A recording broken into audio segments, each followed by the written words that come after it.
안녕하세요, 딩모니입니다. 저번 시간에 우리는 일본의 진주만 공습에 대해서 함께 알아봤습니다. 진주만 공습은 미국으로 하여금 아주 큰 변화를 만들어냈죠. 바로 이것이었습니다. 2차 세계대전은 더 이상 무의미한 전쟁이 아니야. 자유를 수호하는 전쟁이라고. 우리 미국은 이제 전쟁의 진심이다.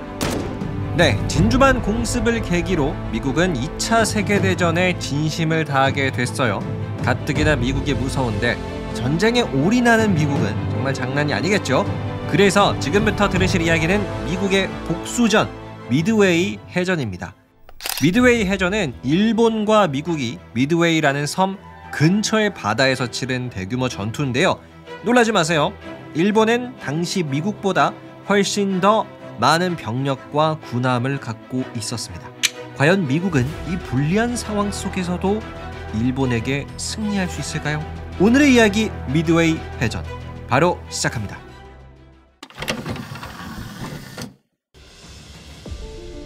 때는 1941년 12월 7일 일본의 진주만 공습. 미군들에게 우리 일본의 무서움을 보여주자. 일어나봐. 눈 좀 떠보라고. 우리 같이 저녁해야지.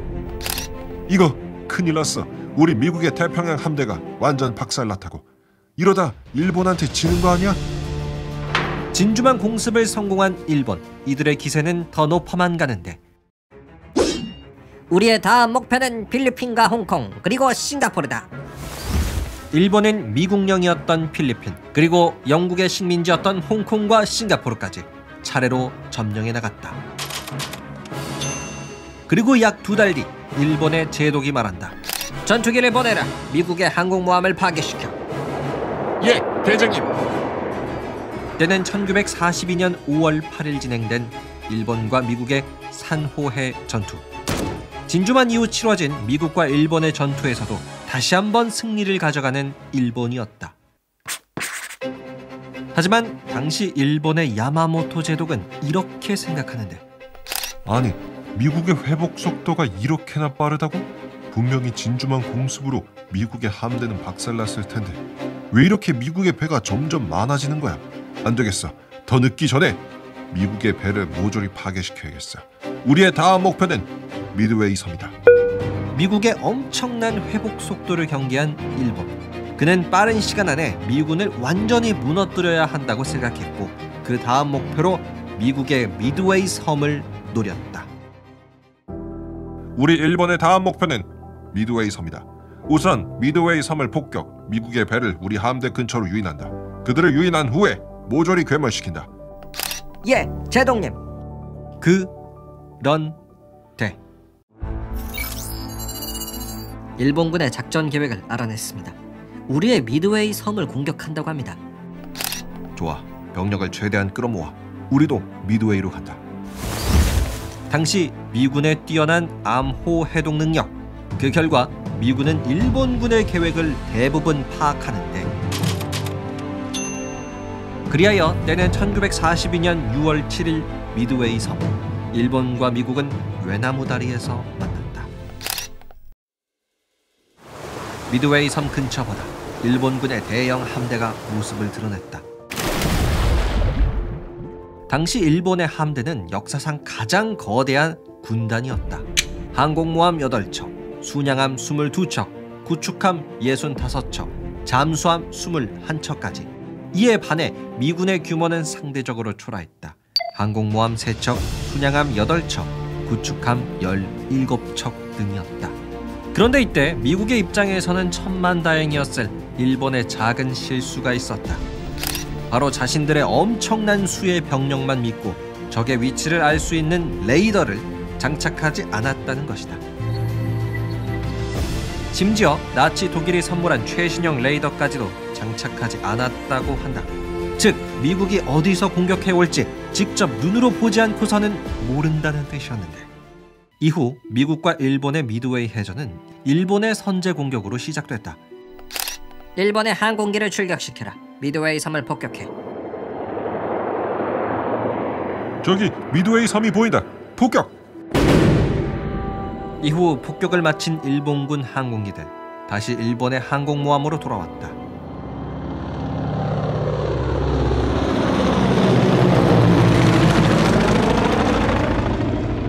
서둘러라. 다시 무기를 장착해. 언제 어디서 미군이 나타날지 몰라. 폭격을 마치고 돌아온 일본 항공기들. 잠시 항공모함에 착륙해 재무장을 하고 있을 그때였다. 하늘에서 등장하는 미국의 항공기들. 우리의 목표는 일본의 항공모함 진주만의 복수다 이 녀석. 일본 항공모함의 위치를 알고 있었던 미군. 순식간에 엄청난 공격을 가했다. 미국의 공격이 시작되고 약 5분 만에 일본은 항공모함 4척과 전투기 330대를 잃었다. 이 당시 5분은 2차 세계대전에서 미국과 일본의 운명을 뒤집어 놓는 가장 중요한 시간이었다고 한다. 이로써 미드웨이 해전의 승자는 미국이 되었으며 일본의 기세는 한풀 꺾였다. 그런데 미국이 일본을 상대로 승리했을 1942년 유럽의 상황은 좋지 않았다. 히틀러가 말한다.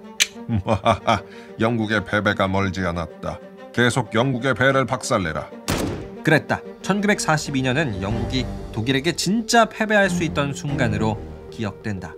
당시 히틀러의 독일 제국은 잠수함을 활용, 영국의 배들을 모조리 박살내고 있었는데 이러한 상황 속 히틀러는 다시 한번 욕심을 냈다.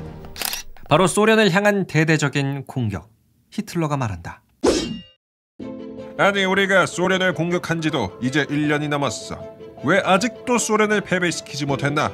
안 되겠어. 내가 직접 소련과의 전쟁에서 사령관이 되겠다. 앞으로 모든 전투는 나에게 보고하고 내가 명령을 내리겠다. 알겠나? 하이 히틀러! 히틀러는 자신이 직접 소련과의 전쟁을 지휘하기 시작했고 그의 목표는 소련을 완전히 패배시키는 것이었다. 그리하여 때는 1942년 8월 독일군 50만 명 대부대는 소련을 다시 한번 공격했다. 그리고 이때 독일은 소련에게도 승리하기 일보 직전이었다. 오죽하면 히틀러는 자신의 장군에게 이렇게 말했다고 하는데, 알다. 이제 소련군은 끝이야. 우리가 전쟁에서 이겼다고. 네, 제가 보기에도 진짜 그런 것 같습니다, 히틀러 총통님. 하지만 때는 1942년 11월 겨울 소련군은 나치 독일을 향한 대대적인 반격을 준비하고 있었다. 과연 소련은 패배의 위기에서 살아남고 나치 독일을 물리칠 수 있을까? 다음 시간에 계속됩니다. 끝! 네, 오늘은 미국과 일본의 전투 미드웨이 해전에 대해서 함께 알아봤습니다. 미드웨이 해전은 미국의 승리로 끝이 났는데요. 사실 미국도 승리를 하기는 했지만 이 전투로 인해 꽤 많은 피해를 입었다고 해요. 하지만 여러분, 이런 이야기가 있습니다. 평시 체제 때의 미국과 전시 체제 때의 미국은 차원이 다르다. 그러니까 평상시의 미국이랑 전쟁에 진심을 다하는 미국은 정말 레벨이 많이 다르다라는 뜻인데요.